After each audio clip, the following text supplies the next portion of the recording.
meu nome é Lucas e seja bem-vindo a mais uma videoaula de física. O tema dessa videoaula é espelhos esféricos. O objetivo dessa videoaula é identificar objetos, sistemas e fenômenos que produzem imagens para reconhecer o papel da luz e as características dos fenômenos físicos envolvidos. Para começar nossa discussão, eu trago alguns espelhos esféricos que nós utilizamos no nosso cotidiano. No nosso cotidiano, nós utilizamos espelhos esféricos no retrovisor do carro, no retrovisor da moto, no transporte público. O dentista também utiliza espelho esférico quando ele quer ver a imagem do seu dente maior. Então, no nosso cotidiano, nós utilizamos diversos tipos de espelhos esféricos. E qual é a definição de espelho esférico? A gente chama de espelho esférico qualquer superfície esférica que seja polida e possua alto poder de reflexão. Então, toda essa superfície da esfera, ela é um espelho, ok? Ela é polida e tem um alto poder de reflexão. Então, se eu cortar aqui no meio, eu vou formar dois tipos de espelho. O espelho convexo, que é virado para o lado de fora, e o espelho côncavo, que é virado para o lado de dentro dessa esfera, ok? Então, o primeiro tipo de espelho nós chamamos de espelho côncavo. O que é o espelho côncavo? É o espelho onde a imagem ela é refletida para o lado de dentro da esfera.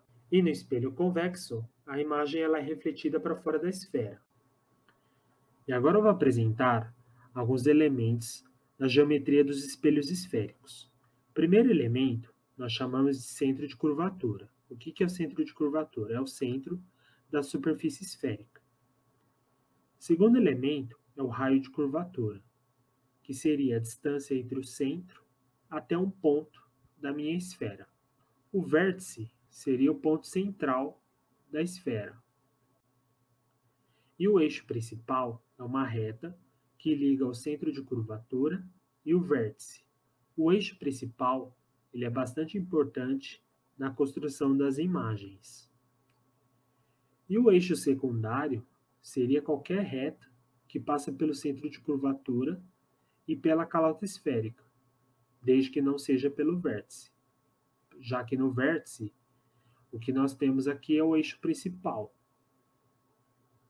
Então, aqui nós temos o eixo secundário A e o eixo secundário B. Então, são dois eixos secundários. E a abertura, que seria um ângulo determinado pelos eixos, que passa pelos extremos do espelho. Um espelho, para ser esférico, ele obedece às condições de Gauss. E o que seriam as condições de Gauss? São algumas condições para o espelho ser esférico. A primeira condição, ela diz que o espelho deve ter uma pequena abertura, ou seja, o ângulo deve ser menor que 10 graus. Então, no caso aqui, a abertura deve ser menor do que 10 graus. A segunda condição, ela diz que os raios incidentes devem ser paralelos ou pouco inclinados em relação ao eixo principal. Já a terceira e última condição, ela diz que os raios incidentes devem estar bem próximos ao eixo principal. E esse é o plano focal de um espelho esférico. Então, aqui é o vértice e aqui é o foco. Ok? Aí, o risquinho para o lado de fora representa o espelho esférico côncavo. Então, essa é a representação do espelho esférico côncavo. Já essa representação do lado direito é a representação do espelho convexo. Então, a concavidade é virada para o lado de fora e representa um risquinho para o lado de dentro da calota esférica.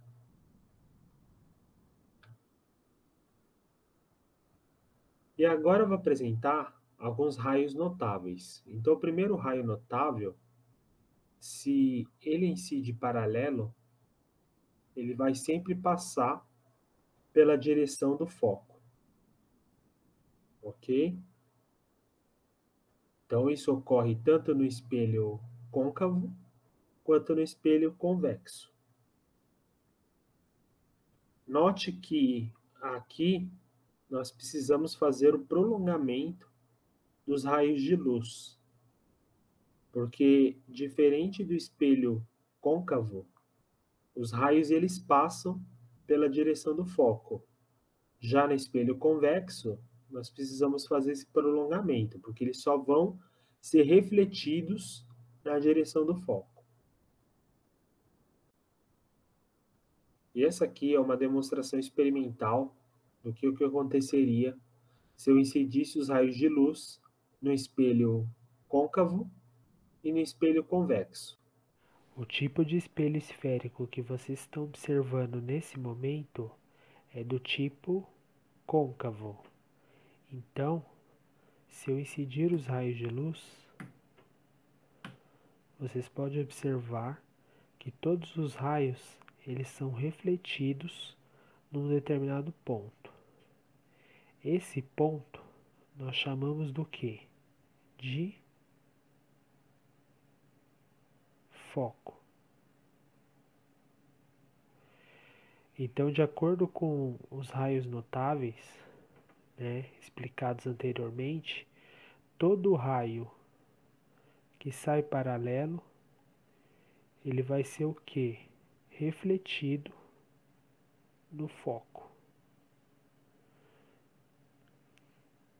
Então, no caso desse raio aqui, ele foi refletido no foco, e do raio de baixo, ele incidiu paralelo e foi refletido no foco. E o raio do meio, ele passou pelo espelho e refletiu no mesmo lugar. E esses aqui são alguns raios notáveis. Então, todo raio que passa pela direção do foco, no caso aqui do espelho côncavo, todo raio que passa na direção do foco, ele vai refletir paralelo.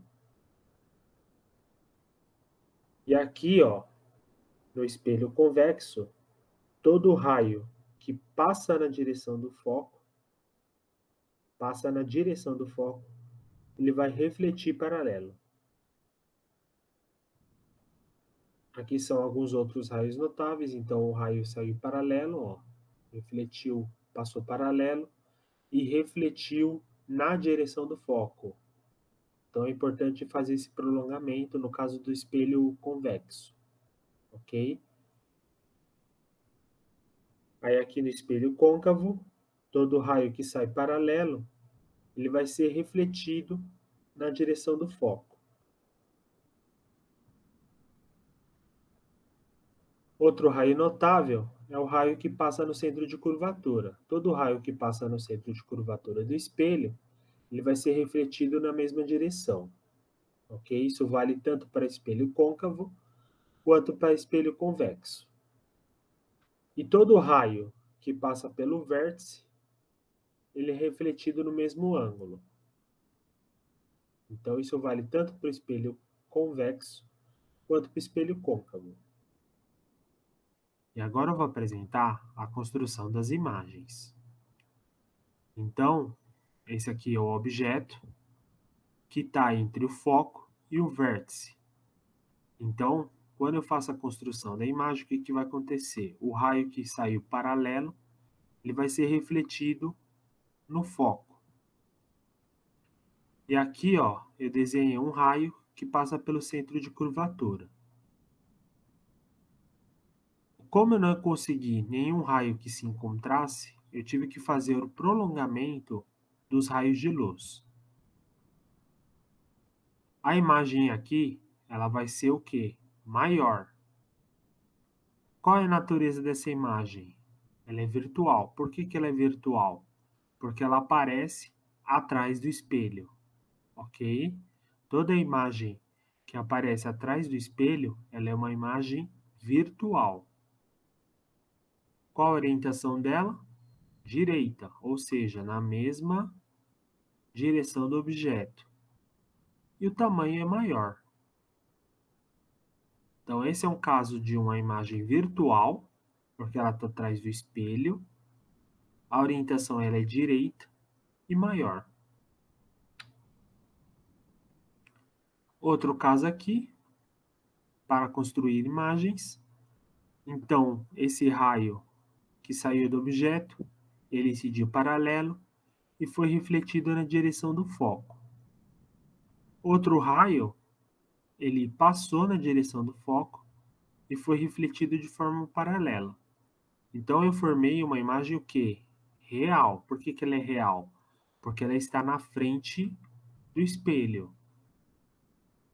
Qual a orientação dessa imagem? Invertida. Está invertida em relação ao objeto.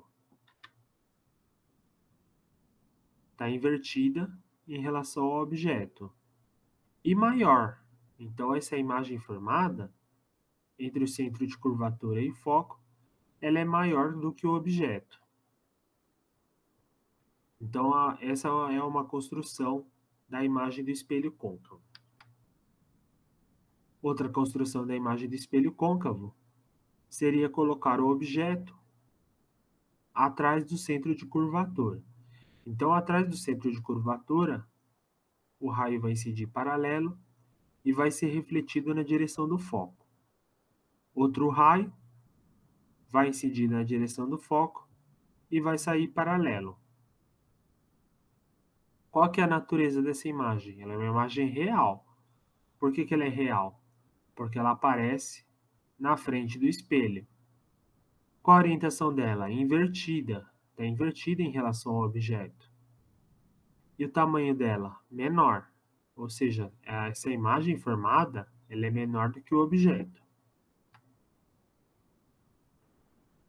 E agora vamos a algumas construções das imagens dos espelhos convexos. Como aqui eu não encontrei nenhum raio de luz, eu preciso fazer o que nós chamamos de prolongamento dos raios de luz para encontrar a imagem. Então, todo raio que incidir paralelo, ele vai ser refletido na direção do foco. Na direção do foco. Já que no espelho convexo, o raio de luz ele nunca vai passar no foco.